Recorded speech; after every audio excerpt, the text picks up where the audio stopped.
کر رہی تھیں. اب وہ وقت آ گیا ہے کہ ہم اپنے مہمانوں کو سنیں گے.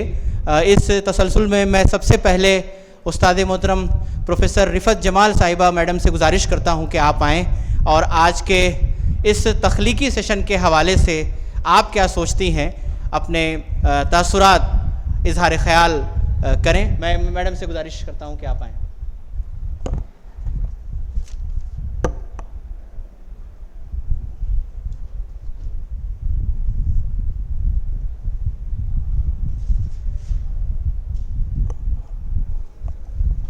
محترم خواتین حضرات، پیارے بچوں، یہ سب سے پہلے تو میں آپ لوگوں کو مبارکباد دوں کہ اتنی اچھی الومنائی میٹ آپ لوگوں نے کی.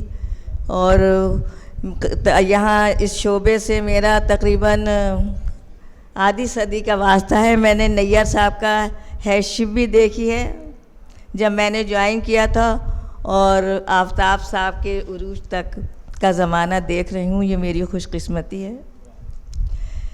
وہ زمانہ تھا نیّر صاحب نے نیو رکھی ان لوگوں نے، جب مطلب بچوں کو اردو سکھانے کے لیے کتابیں نہیں تھی، ابتدائی اردو لکھی، اور اس طرح سے اردو ڈپارٹمنٹ کی جو مضبوط بنیاد رکھی گئی تھی، اس کے اوپر ایک شاندار عمارت جو ہے وہ ہمارے آفتاب احمد آفاقی صاحب تیار کر رہے ہیں.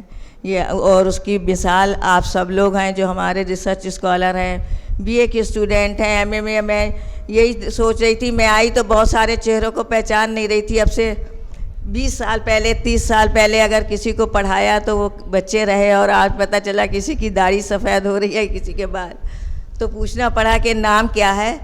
یہ ساری چیزیں، اور یہ دیکھ کے کہ ہمارے بچوں نے اتنی اچھی مطلب نظم انشائیہ جو ہے وہ تو اب غائب ہوتا جا رہا. انشائیہ پڑھا، اس کے علاوہ جو غزلیں پڑھی گئیں، نظمیں پڑھی گئیں، بہت اچھی اور معیاری نظمیں تھیں، غزلیں تھیں. بچوں نے کوشش کی.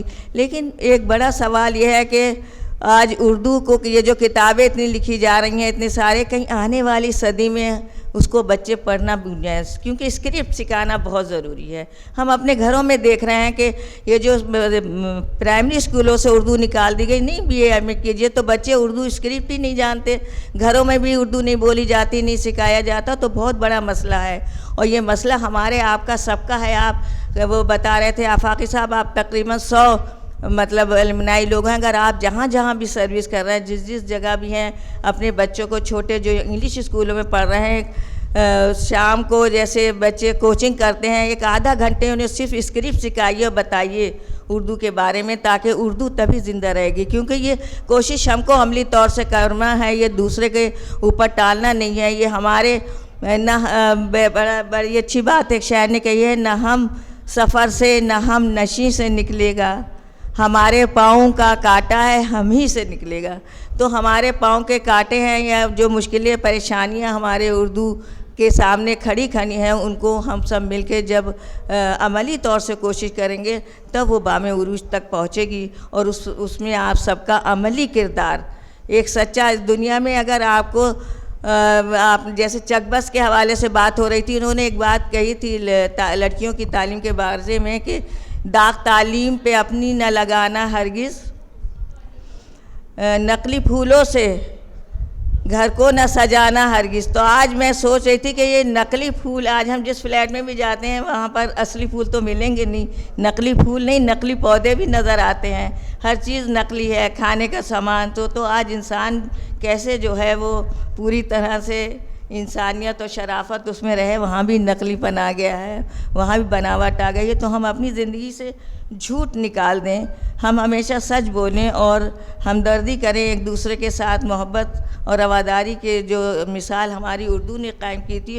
اور کسی بھی زبان کو ختم کرنا ہے، آپ اس کو اسکرپٹ کو ختم کر دیجئے، اس کا لباس ختم کر دیجئے. یہ بہت بڑی سازش تھی جو ہمارے اردو والوں نے بھی اس کو قبول کیا کہ ہاں اسکرپٹ بدلنے بہت سارے. اسکرپٹ جو ہے وہ بہت ضروری ہے، اسکرپٹ کا سیکھنا. اب دیکھیے آج بھی لوگ غزل کو غزل کہتے ہیں، اگر آپ غزل تو غزل کا روپ ہی بدل جاتا ہے. جیسے ابھی بات ہو رہی تھی کہ علی گڑھ کو الف سے لکھا جائے. یہ ساری چیزیں تو املا جو ہے اور کسی بھی زبان کی جو اس کا کہنا چاہیے اصل روح ہے اس کو اگر ہم نے مجروح کر دیا تو وہ زبان ختم ہو جائے گی. اس زبان کو زندہ رکھنا, اس کو آگے بڑھانا ہمارا آپ کا سب کا کام ہے, اور اس میں آپ لوگوں کا جو ہے وہ سب سے بڑا رول رہے گا. ہمارے ننے جو نئے شاعر اور شاعرہ ہیں جنہوں نے بہت اچھی غزلیں پیش کی, ان سب سے یہ درخواست ہے کہ وہ اردو کو زندہ رکھنے کے لیے اپنا عملی کردار نبھائیں. شکریہ.